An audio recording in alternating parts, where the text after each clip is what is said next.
Hi, my name is Dawn, and this podcast is The Point, where we talk all things wedding planning in the city of Pittsburgh and beyond.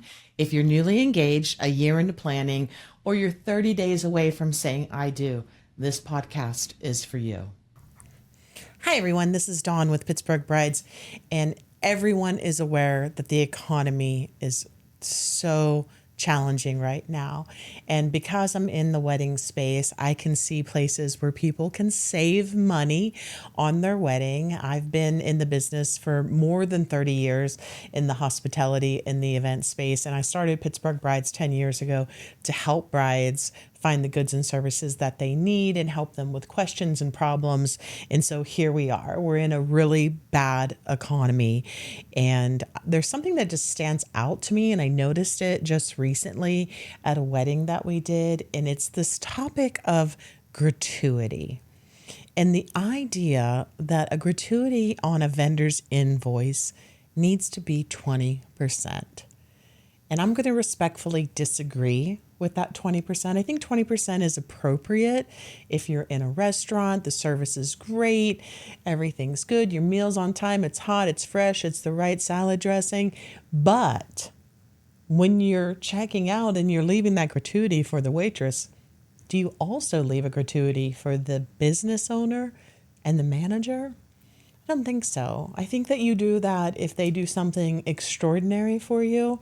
Maybe they remake your meal because it didn't meet your expectations. Maybe they send you something, a free sample or something, whatever it is. We typically do not tip the owners of the business and or the managers.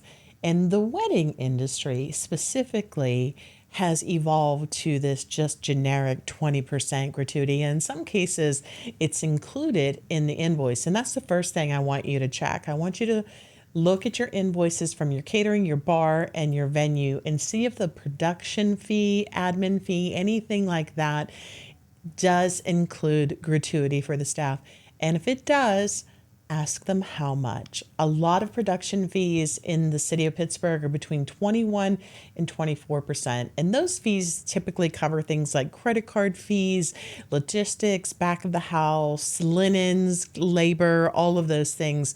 It often does not include gratuity, or a good portion of that is not gratuity. So it's really important that you ask that question.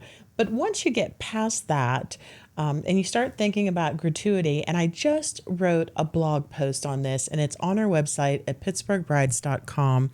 And I took a little different POV on this, a different point of view. I believe that instead of tipping a percentage on an invoice, you should really appreciate and give grace to the person that serviced your friends, your family, your guest, and yourself. I mean, at the end of the day, it's the frontline workers that will make your wedding a huge success. And I think that's a healthy place to start. And the easiest way to do this, and I'm going to give you an example. We just did an angel wedding, and that angel wedding had donated goods and services of up to $63,000 here in the city of Pittsburgh. $54,000 of that $63,000 was goods and services that we would tip. It would be your frontline worker, your catering, bar and venue, your DJ, your entertainment sources, everyone that's working the event that day, including your florist, your installers, your laborers, anyone that is coming to your event that day, walking in the building the day of your wedding, you should consider for gratuity. And 20% to me seems extreme, and I came up with a different method. I came up with the 6-hour rule. Are those individuals that are stepping on property, are they working under 6 hours, or are they working more than 6 hours? And then I said to myself, okay, for anyone working under 6 hours, I'm going to tip them $50. Anyone that's working more than 6 hours, I'm going to tip them $100. And I got myself some color coordinated thank you cards, and I filled up the envelopes, one with 50s in it, one with hundreds. And I contacted our venue, our catering, our bar teams, all of our entertainment teams, our installers, our florists, everyone. And I asked one simple question. How many people are coming with you? How many people will be working on site at the venue that day? How many catering teams will be working that day? How many bartenders, barbacks will be working the event that day? And I wrote lovely little notes that said, thank you for making our day special. Put a 50 or 100 and color coordinate those. And I had them available to gift to all of the people that worked the event that day. And I'm going to break that down into 4 different categories for you on that post that I wrote. You have your frontline worker, catering, bar, venue. The venue's flipping the space for your ceremony. They're keeping everything clean. The catering team speaks for itself. The bar team speaks for itself. But they're all dealing with you, your friends, and your family. The other people that walk on set for your wedding day, your makeup artist, your hairstylist, your florist that's delivering flowers, your installations if you have any decor, your cake that's coming in and being set up by and delivered by a bakery, anyone that's setting up your Pittsburgh cookie table, anyone that is coming in and working that day. If they're stepping on property, they deserve a gratuity. And the difference being 6 hours or 6 hours and more. And are they face to face with your guest? Are they engaging with your guest? Do they have to deal with intoxicated friends and family? Do they have to deal with children all hyped up on cookies in the photo booth? There's all these variables that reasons why you should be showing these individuals appreciation. So you have your frontline workers, but then you also have your laborers, your service laborers. Those are going to be the people that are delivering your cake and your florals and your decor and anything that's being dropped off and delivered. Another service laborer might be transportation or valet. Then you also have your owner operated. And this is where I feel I'm going to get pushback from. A lot of owner operated businesses, and I'm just going to use an example of DJs, don't hate me. DJs, they built into their price what they felt it was going to cost to host and work your wedding for that day. They gave you a quote, you agreed to it, you signed off on it. Maybe that's $2,000, maybe it's $3,000. Should you tip them 20% of $2,000 or $3,000? I don't think so. I think that's an exorbitant amount. I think anybody that gets a $100 bill and a card is going to be incredibly grateful. And if there's 2 DJs, by all means, make sure you know what the count is and give both of them a card with 100 in it. But those owner-operated businesses have the responsibility of billing what they need for services into those packages. And to expect a gratuity beyond that, I think is a little bit disrespectful to our couples. I think the couples are overly saturated with price and cost these days with the economy, and to ask them to do 20% gratuity on everything on top of that is just taking it too far. It's just too much. A better way that you can tip those individuals is, write them a card, put $100 in it. Thank you for your services. And you can have the moms do this. You can have the dads do this. You can also have your planner do it.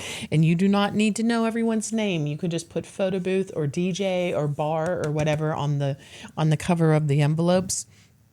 But give it to somebody that you trust, somebody that you know is going to hand that out, that they're not going to be off drinking and dancing and partying, and have them hand it out to everybody at the event.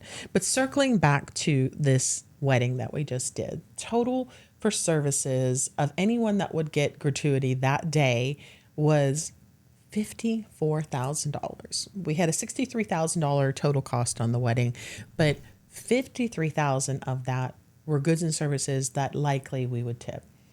Had we tipped $9,300, 20%, it would have been $9,300 on top of $5,400, on top of the other 10 that was not tipped services. The total for the wedding was $64,000. Only allocating $54,000 in goods and services for gratuity came up to $9,300 if we tipped 20%.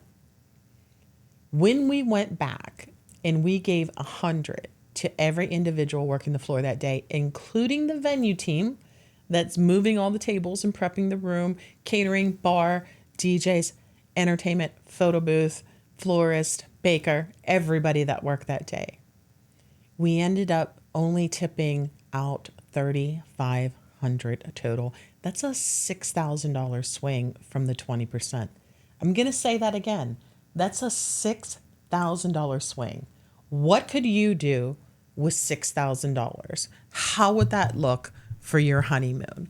What excursion could you go on your honeymoon for $6,000? It's relevant. And I'm going to bring it back to it shows appreciation. It shows grace to the individuals that are working the front line with your friends, family, and guests. And it also, that personal note is something, there's nobody that's ever worked an event with us that got a card on an event and opened it and saw a gratuity in there, or even just a little note that didn't say, "Oh my God, that was so sweet of them to do that." It makes you feel valued and appreciated right in that moment, not a week later when your check gets paid and you see a gratuity on it that, it's no big deal. It's not as special as them getting it event day right then, right there. And lastly, I want to pivot a little bit to the owner operated in the owner business. So you have two different categories there. You have owner operated. That's a DJ that owns their own business. They go in and they service your event that day. They build their packages and pricing. They shouldn't expect a gratuity, but if you want to give them a gratuity, you should.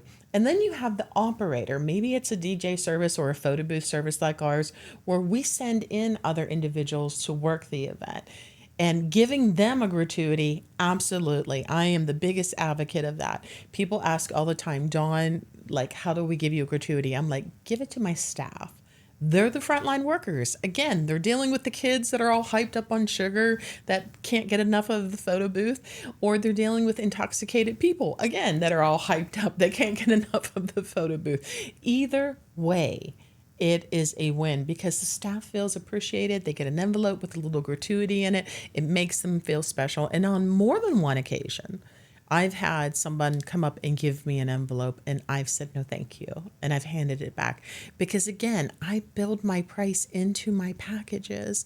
I do not need any more money from my clients than what they've already paid. If they want to tip me, the best way they can tip me, and I'm going to end with this, is go to Google, find my company, and write me a review. That is absolutely the best gratuity that you can give me. It pays over and over and over again. And I'm going to leave you with this thought. For those in the industry that might be pushing back and DJs and they're like, "Oh no, I deserve a gratuity. I work hard all night." And, everybody's going to have an opinion on this. I say the economy is strained, and it to imply that you deserve a gratuity on top of what you've already booked. If you've booked a $2,000, $3,000 package for the wedding day, and that was what you needed to be satisfied for your services, it gives me the icks a little bit that you expect that.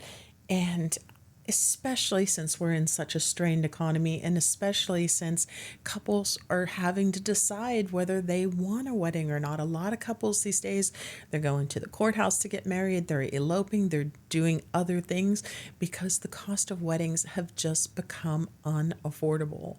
And we're going to have another conversation about that. But today, I just wanted to talk about this tipping culture that we have in the wedding industry. Something's got to give.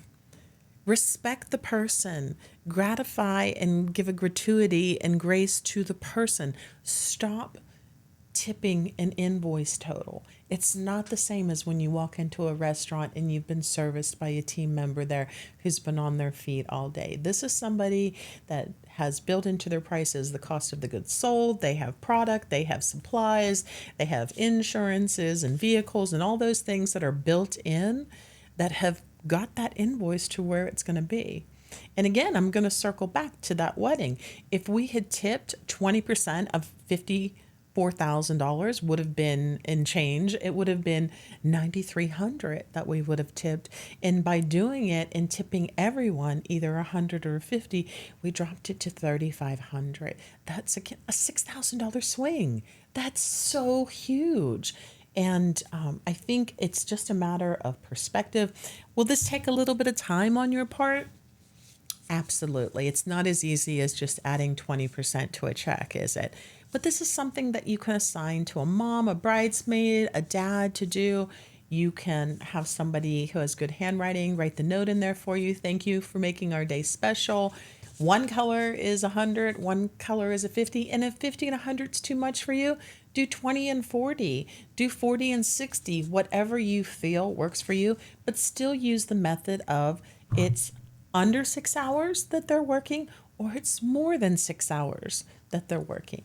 I mean, photographers are on their feet for 12 hours, but they also bill at a very high rate. It's one of the biggest expenses on your wedding day. Should you give them a gratuity? I don't know. I think that photographer would rather you go to Google and write them a Google review after you get your gallery. And for the venue, again, does the venue expect a tip from you? I don't think they do. Maybe for their workers, a little envelope for their workers would be nice, and a lovely Google review for them after the wedding, maybe even with some photos. I mean, those Google reviews or Facebook reviews or Yelp or anywhere that you go to review will pay a company over and over and over again. And the more authentic you are in writing it and the more detailed you are in writing it, naming names, showing pictures, showing video, specifically allocating some part of that day that was special for you, the more valuable the review. So keep that in mind. And it's far more valuable than going to any of these Facebook groups and writing a review that they're there for 20 seconds and then they're gone. Has been here for a long time. It's not going anywhere. So that being said, keep in mind your frontline workers, the people that are servicing your friends, your family, your guests, and your service laborers that are the people that are kind of behind the scenes. They don't have any engagement with the guests, but they're on site making your wedding special. And then you have your owner operated, that is the DJ or the photo booth company or the florist, that they do all of the work, they send the invoice, and they also do the labor that day. And then you have the business owner that is booking you and getting everything, the logistics and everything organized, but they're sending another team member out to do the event for you. Tip that team member, but go write them a Google review. And for that owner operated, tip them if you like. Not gonna say don't tip your DJs. I love DJs. But make sure that you also additionally write them a Google review, because that is the tip that really pays. And with that, I'm signing off. This is Dawn from Pittsburgh Brides, The Point Podcast. We have more podcasts to come as we're coming into engagement season. I have a lot of people that are going to be on the golden couch with me. I'm so excited about that.